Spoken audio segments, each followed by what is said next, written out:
জোয়ারভাটা ধারাবাহিকে রৌনক খানের ভানু চরিত্রটি দর্শকদের মন জয় করেছে মাত্র কয়েকটি পর্বেই।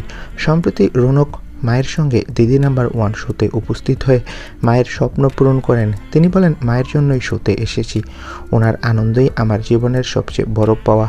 রৌনক সোশ্যাল মিডিয়ায় লিখেছে, মায়ের সঙ্গে প্রথম ছবি আপলোড।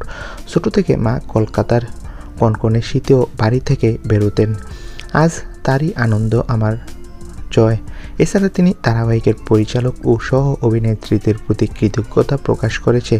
ভানু চরিত্রে শ্রুতি দাসের সঙ্গে রৌনকের অনস্ক্রিন কেমিস্ট্রি দর্শকদের প্রশংসা কুড়িয়েছে।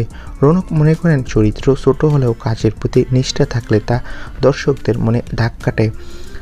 আর জোয়ারভাটা সিরিয়ালে ভানু চরিত্রটি দুর্দান্ত সাফল্য পেয়েছে। অভিনেতা বলেন, ভানু চরিত্রটি আমার ক্যারিয়ারের গ্রাফ অনেকটা বদলে দিয়েছে, যা আমি কল্পনাও করতে পারিনি। তবে সামনেই নাকি ভানু চরিত্রটি সিরিয়ালে মারা যাবে। অভিনেতা বলেন, সামনে জোয়ারভাটা সিরিয়ালে একটা ধামাকাদার টুইস্ট আসবে। সেখানে আমরা দেখতে পাবো যে নিশাকে বাঁচাতে গিয়ে ভানু মারা যাবে, তবে মারা গেলেও আবারও সিরিয়ালে ফিরবে তিনি।